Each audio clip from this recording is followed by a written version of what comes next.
Um amigo do meu pai estava sofrendo muito no casamento, decidiu terminar e os amigos falaram, vamos para uma festa. Ele foi. Quando chegou na festa, ele conheceu a mulher perfeita. Segundo ele, ela não tinha defeito. Dentro de um mês, eles já estavam morando junto. Só que ela começou a falar pra ele que não gostava daquela cidade, que ela queria muito sair daquela cidade e morar em outro lugar. Como a ex dele também era dessa cidade, ele decidiu concordar com ela e se mudaram de lá. Ele pediu pra conhecer a família dela, mas ela falou que todo mundo morava em outro estado. Ela também não tinha nenhum amigo, porque ela trabalhava demais, não tinha tempo pra amizades. Só que aí algumas coisas estranhas começaram a acontecer. Ele arrumou emprego primeiro que ela, só que ela vivia dando presentes pra ele. Ele começou a pensar, mas de onde que vem tanto dinheiro? Porque até então ela não tinha arrumado emprego. Mas um dia ele tava voltando do trabalho e uma mulher começou a perseguir ele. Ele foi até ela conversar e ela falou assim, olha, eu conheço a mulher que você tá morando junto. Aí ele falou, ué, mas de onde? Segundo ela não conhece ninguém nessa cidade. Aí ela riu e falou assim, olha, eu trabalho numa casa de festas, eu vejo ela sempre. Como essa moça era cheia de segredos, ele decidiu pegar o endereço dessa casa de festas e ir lá, parte 2, Instagram e TikTok.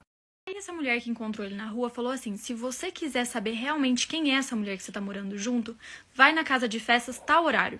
Ele faltou no emprego e foi lá.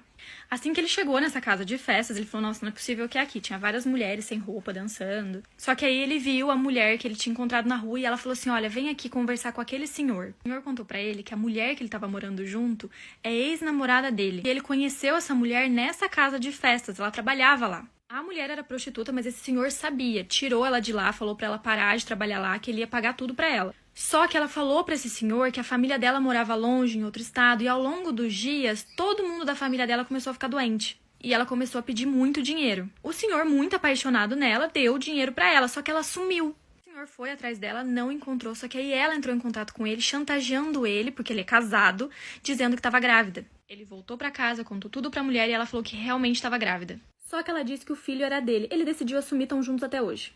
Meu tio se casou pela 5ª vez e dessa vez a menina é insuportável. Ela só fala em dinheiro e no que ela quer comprar.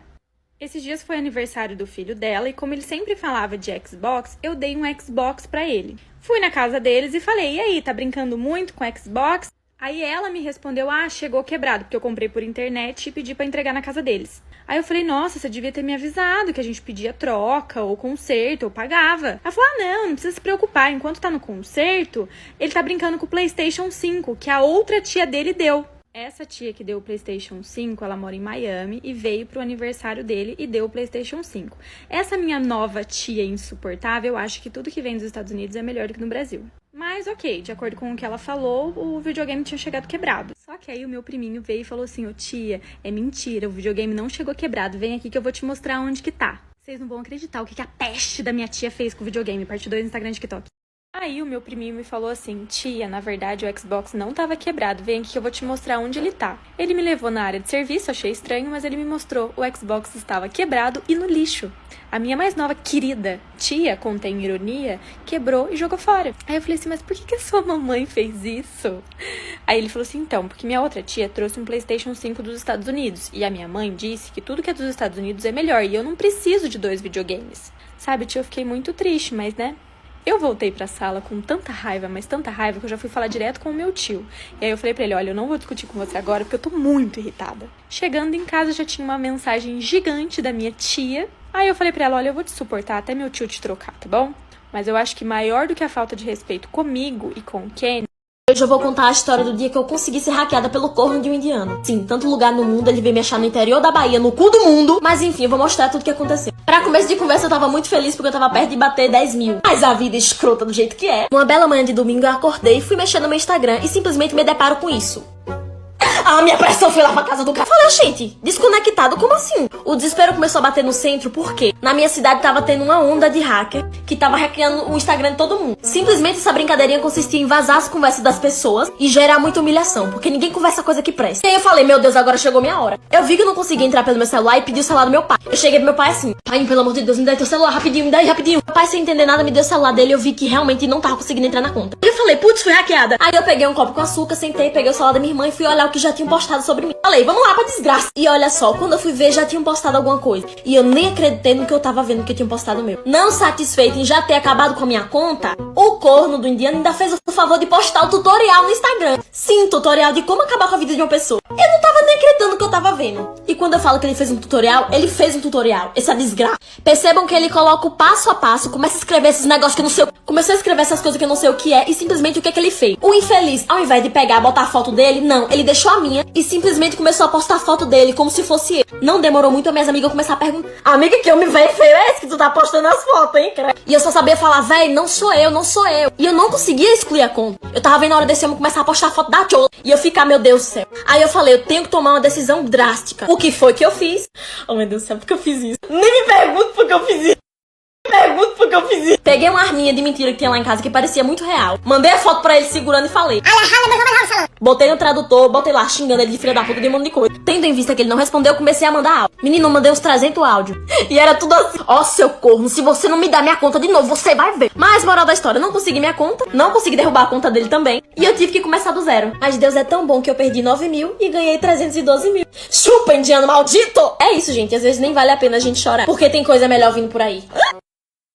História de quando a minha professora freira engravidou do meu pai. Desde pequena eu estudava numa escola de freiras e era todo mundo super santo, super, nossa, certinho por lá.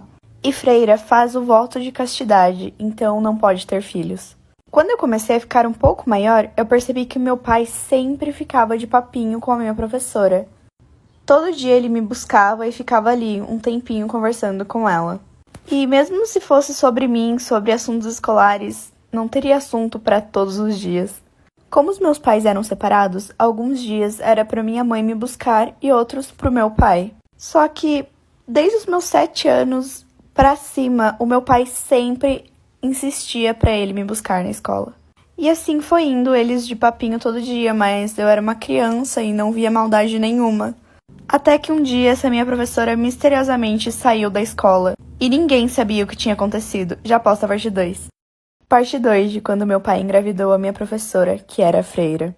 Como ela era uma das professoras mais principais ali da escola, ninguém entendia o motivo dela ter saído simplesmente sem explicar, sem se despedir dos alunos. E a gente tinha um apego nela por ela ser nossa professora há muito tempo. Então foi algo bem estranho para nós, alunos dela. Mas só uns meses depois, o meu pai assumiu um relacionamento com ela. Eu fiquei muito confusa, porque ela sempre falava o quanto ela não poderia ter filhos ou ela não poderia se casar. E o quanto ela pregava isso sobre a castidade. E um tempo depois, ela estava grávida. E foi por isso que ela foi demitida da escola, porque ela e meu pai já estavam tendo um caso fazia muito tempo. Até hoje eles são casados e eu tenho uma meia-irmã por parte deles. Lembrando que a história não é minha, esse Dia que eu vi um homem em cima do meu telhado de madrugada. Tava eu lá bebendo que só peste no São João da minha cidade, em pleno ano de 2018, açucena com o rabo cheio de cachaça. Bebi tanto que o efeito da cerveja me dopou, né? Aquelas coisas. Eu digo, meu avô é dormir. Era mais ou menos 4h30 da manhã e tava eu e minhas amigas voltando lá pra casa. Só o farelo, menino. Aí pronto, bati o banho e fui dormir. Quando pensa que não, umas 2 horas depois eu abro o olho, a peste do homem em cima do meu telhado de madrugada. Eu digo, que merda esse homem tá fazendo aí? Poxa, ele vai arrombar minha casa, quer ver? Levantei na maior agonia do mundo sem saber o que fazer. Não sabia se acordava meus pais ou falava com minha amiga, que por sinal tava apagada, mas eu decidi acordar ela, né? Nem esperei a coitada abrir o olho e larguei a bomba. Eu digo, amiga, acorda que nós vamos morrer. Rapaz, que a bicha deu um pinote. Aí eu tentei acalmar ela, falei que era pra ela ficar dentro do quarto trancada, que eu ia dar um jeito. Eu não tava preocupada com o fato da minha casa estar sendo invadida, mas sim como eu ia acordar meus pais pra falar isso. Bati na porta de mansinho e meu pai abriu. Começou a me perguntar o que tinha acontecido. Aí, pra ele não tomar um susto, eu falei de maneira bem simples: não é nada demais, só tem um homem em cima do telhado. Quando eu acabei de falar que tinha um homem em cima do telhado, meu pai saiu, rastou a marreta, menino, e foi pra cima. Eu digo, pronto, agora o pau quebra. Enquanto essa novela acontecia, eu percebi que minha mãe tava já pra acordar. E isso tudo com minha mãe acordada ia piorar até 100%. Aí pronto, ela levantou já perguntando o que diabo tava acontecendo. Aí eu, de maneira bem leve e calma, falei: besteira, mãe, só tem um ladrãozinho em cima da casa. O quê? Eu digo, pronto, agora vai começar o desespero. Já começou a piscar de um olho só, e começou a gritaria, começou a chamar por Deus. E lá vai pressão pra casa de não sei onde. E ai, meu Jesus, cadê Júnior, cadê Júnior? Enquanto isso eu tentava acalmar ela, sabendo que não ia adiantar. Daí a pouco meu pai volta falando: Açucena, não tem homem nenhum não em cima de telhado. Eu olhei pra cara dele e disse: tem sim, que eu não tô ficando doida, eu vi pela minha janela. Daí a pouco meu pai respira fundo e disse: no meu quarto não tinha janela. Eu digo, oxe, é mesmo? Rapaz, aí eu comecei a raciocinar, eu digo, meu Deus, foi coisa da minha cabeça. A minha mãe já levantando do desmaio e eu fiquei a noite toda sem entender o que foi aquilo que tinha acontecido. Até eu descobri que eu tinha tido um onirismo, que é um conjunto de alucinação que você tem, sabe? Que você tem alucinação, vê coisa, é coisa do diabo mesmo, sabe? História do dia em que eu fiz aquilo com a minha prima. Bom, eu e essa minha prima éramos muito próximas, ao ponto de fazer tudo juntas. A gente tinha a mesma idade, então a gente gostava das mesmas coisas. E eu sempre dormia na casa dela. Até que um dia ela me propôs uma brincadeira que a gente nunca tinha brincado. E essa brincadeira era fazer aquilo. E eu, como era muito inocente, eu aceitei. E sempre quando eu ia na casa dela, a gente fazia aquilo. Até que um dia eu disse pra ela que eu não queria mais fazer aquilo porque eu não tava me sentindo confortável mais. Então eu chamei ela pra conversar dentro do carro do pai dela. Eu escolhi conversarmos lá porque era o único lugar que a gente podia ficar realmente sozinhas. Enquanto a gente tava conversando, ela me forçou a fazer aquilo com ela. Eu já não tava mais aguentando a minha prima me forçar a fazer isso. Foi então que eu acabei desabafando pra uma amiga e contei tudo pra ela. Só que essa amiga acabou contando pra minha mãe. Foi aí, parte 2. Parte 2 de quando eu fiz aquilo com a minha prima. Continuando, eu acabei desabafando sobre a minha situação com a minha prima com uma amiga. Só que eu não esperava que essa minha amiga ia contar pra minha mãe. E ela fez isso, real e oficial. Eu achei que a minha mãe ia ficar super brava e me matar, mas foi o contrário. A minha mãe não brigou comigo, porque eu expliquei muito bem pra ela que a minha prima me forçava a fazer aquilo com ela. Isso já faz 6 anos e eu continuo sem falar e nem ver essa minha prima. Por isso que você deve ter cuidado em não dizer certas palavras dentro de casa. Uma avó contava ao seu neto que foi vizinha de uma família que brigava muito. Ninguém se respeitava naquela casa e 2 nomes eram doces na boca deles. Eles falavam muito miséria e desgraça. E certa vez o filho mais velho dessa família chegou em casa depois do trabalho e reclamou porque a comida era bife.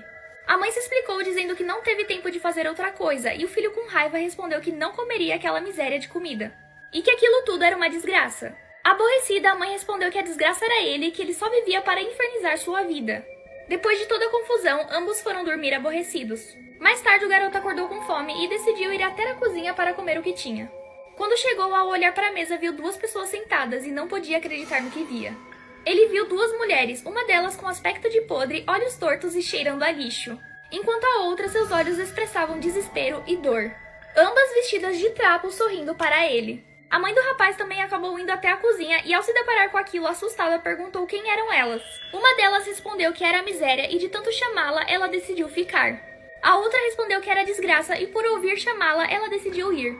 Logo em seguida, elas se aproximaram do rapaz, apertando seu pescoço até ele cair no chão. E então foram poucos segundos para elas sumirem. A mãe gritou pedindo socorro, mas quando seu marido chegou, não pôde fazer nada. Desolado com a morte do filho, o pai começou a beber e perdeu o emprego. Sem recursos, a família não tinha como comprar alimentos. E desde então, aquela família conheceu a desgraça de perder um filho e a miséria instalada em sua casa pela falta de trabalho. No fim, alguns nomes têm um peso muito grande e por isso devem ser evitados a todo custo para que eles não resolvam atender a História de quando meu namorado engravidou a minha irmã. Pra vocês entenderem, eu sou a irmã do meio e ele engravidou a minha irmã mais velha. Enfim, eu comecei a namorar e depois de um tempo levei ele pra minha casa pra conhecer os meus pais. A gente fez um churrasco ali em família, tudo certo. Até que, em uma certa hora que estava eu e minha irmã só, ela pegou e me disse que não tinha gostado dele e que não ia forçar a simpatia. Eu achei super sem noção da parte dela, mas deixei quieto. Até que começou a chover muito forte e como ele morava longe, minha mãe deixou ele dormir em casa. E como a gente tinha acabado de começar a namorar, minha mãe não deixou a gente dormir juntos. Então eu dormi em um quarto e ele em outro. Só que eu sempre acordo de madrugada pra beber água, fazer xixi e enfim. Então, nesse dia não foi diferente, eu acordei, mas eu vi uma coisa muito estranha. Quando eu fui pra cozinha pegar água, minha irmã tava lá, só de calcinha e sutiã. Fiquei sem entender nada, já posto a parte 2. Parte 2 de quando meu namorado engravidou a minha irmã. Eu perguntei pra ela porque ela tava ali, assim, sem roupa praticamente, e ela me disse que só tava com calor. Enfim, eu voltei a dormir. No outro dia, meu namorado foi embora cedo, e então ele começou a ir sempre em casa. E toda vez que ele ia, minha irmã tratava ele muito mal, porque, segundo ela, não iria forçar simpatia. Eu ficava chateada, mas eu relevava. Até que um tempo depois, minha irmã tava com a menstruação completamente atrasada, mas ninguém nunca imaginava que poderia ser gravidez, porque até então todo mundo achava que ela nunca tinha feito. A minha mãe decidiu levá-la no médico e foi um choque total pra todo mundo, porque ela nem namorava e estava grávida. Eu dei total meu apoio a ela, fiquei do lado dela em toda a gestação, até que o bebê nasceu e a minha mãe fez um teste de DNA, meio que escondido, E do nada, um dia eu tava no meu quarto e eu vi minha mãe gritando com ela, chamando-a de vagabunda e perguntando como ela tinha tido a coragem de fazer isso comigo.